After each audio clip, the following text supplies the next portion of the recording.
So we need to really just open our minds up, get digging, look into this stuff, and apply it properly. And it could literally add tens of thousands of dollars a month, Craig.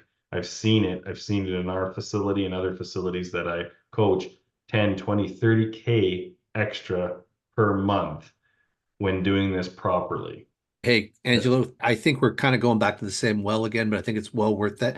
And we're going to try to make this the first part of a series of videos. Of course, all of our clients are well-established businesses. They know what they know. So we've seen huge success with some clients, meaning chiropractors, who are doing incredible business because they're doing condition-specific ads leading to a treatment that's a high-ticket treatment with a device, whether it's a laser or shockwave or something similar like that.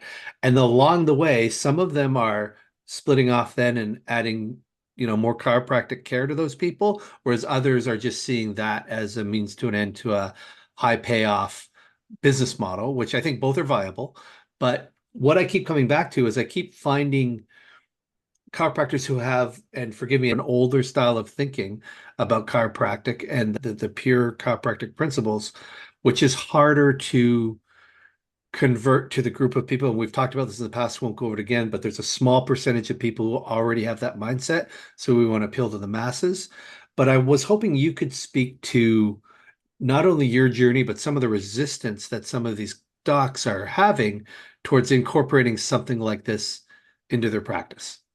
Yeah, I think this conversation comes up often, and it's deeper rooted than you may think. There's some of us that have been taught to be true chiropractic spine only. If the population doesn't get adjusted, who else can adjust them? They need to know about the spine, and that is extremely relevant. It is true.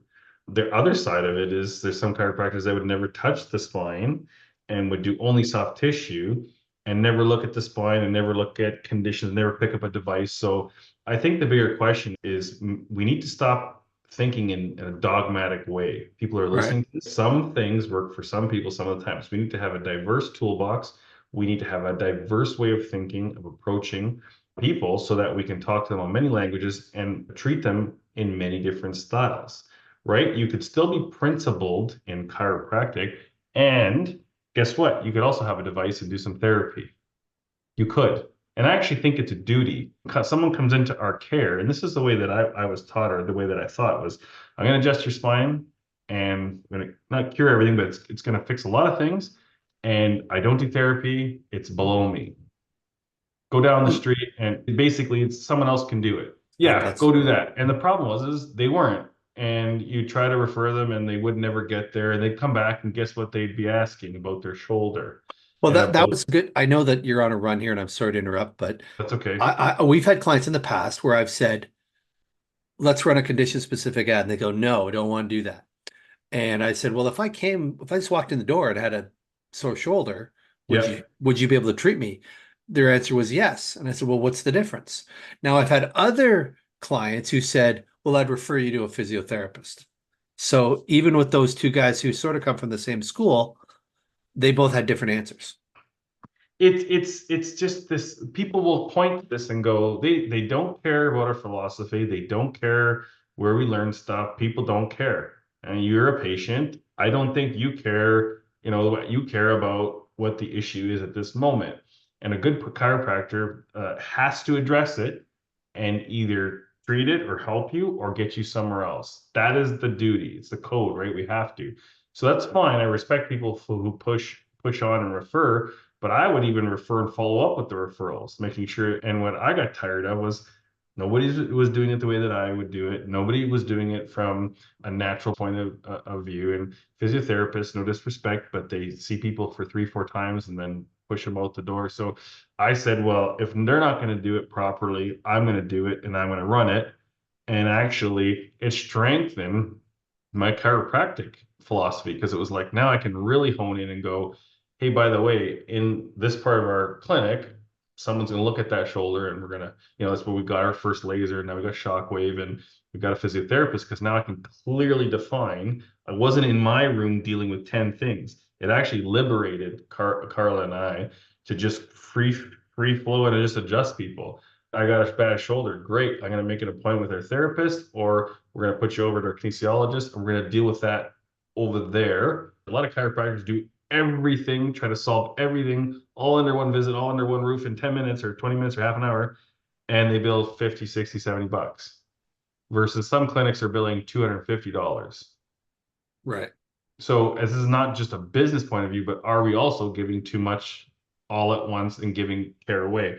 And the flip side of that is if you're not doing any adjusting, well, are you neglectful to the spine, right? Some of you are listening, going, I don't know about this device, and I don't know what adjusting is. We have a duty to also, if you're not an adjuster, to examine that spine and to send them to somewhere where they should be adjusting. The bottom line is we need to come together in the middle and understand people talk about pain and conditions. They do. And this is why the ads work so well for that is they're condition triggered, pain triggered. Very few Well, people are looking for, sorry, and are we're looking, seeing people from both sides. Like we have clients who really just are advertising general chiropractic principles, and we have people who are condition specific, vast majority condition specific, so much so that I'm not sure we'd even take anybody new on who is just general, yeah. you The know? general will work. You're just going to get less traffic because I've said this before, less of the population are looking for wellness Yeah. care. It's like Yeah. 2, 3%.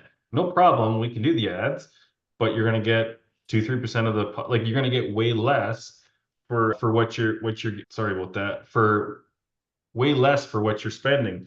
The interesting part is you can have both. Mhm. You can advertise to condition specific and then examine everything and give the recommendation that the patient might need to have everything. And the term bait and switch gets used.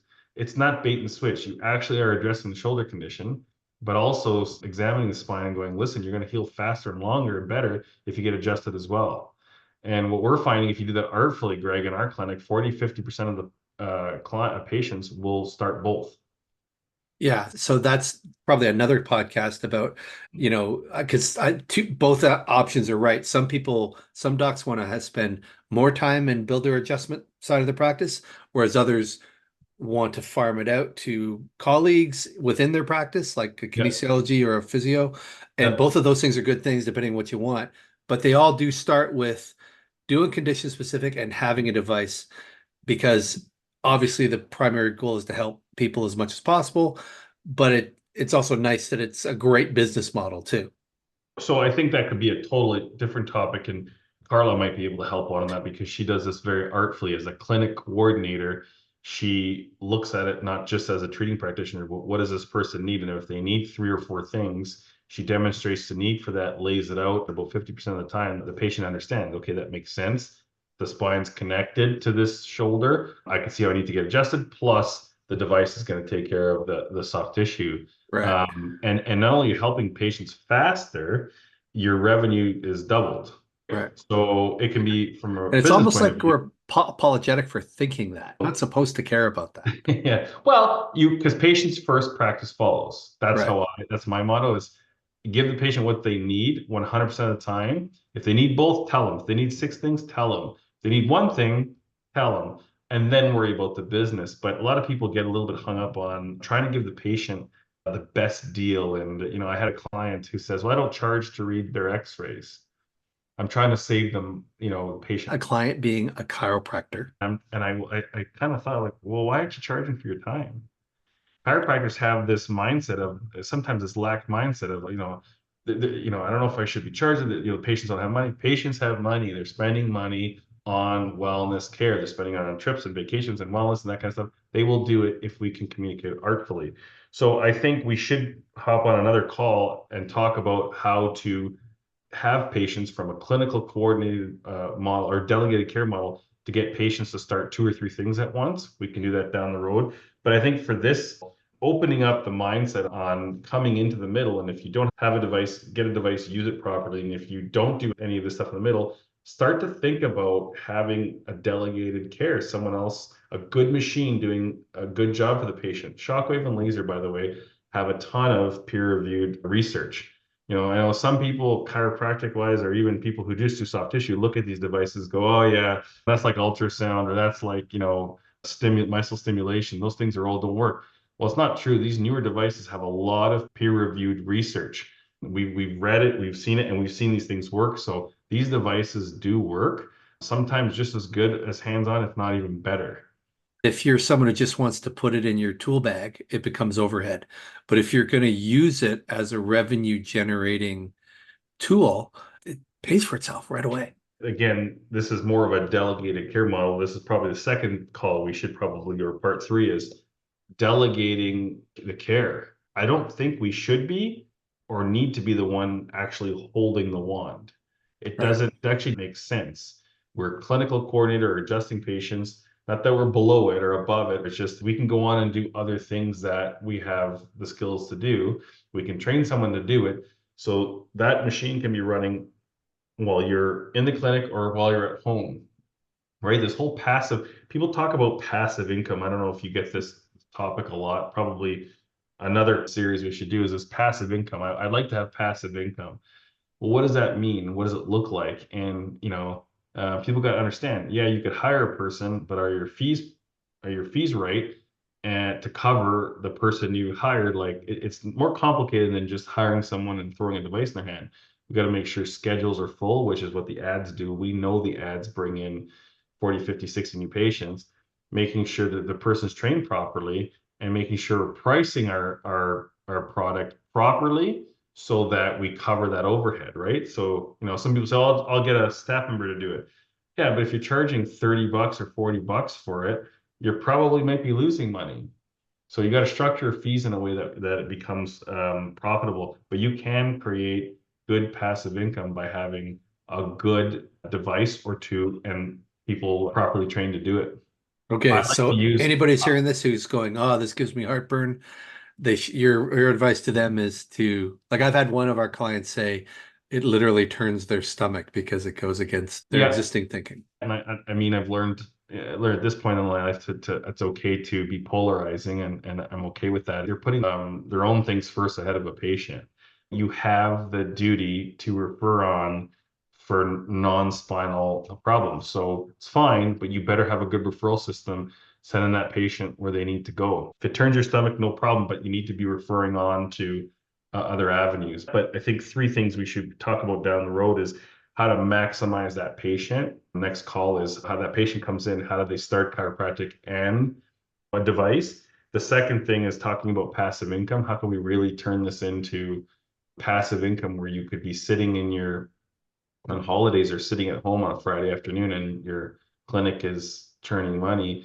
And lastly, the delegated care model. Again, they're kind of all mixed together, but what is a delegated care model? How does it look? Who, what, where, and where, all that kind of stuff. I think we should touch on all three of those to finish this conversation off. I think And we I should, also would encourage, I mean, this is going to be placed in our school group.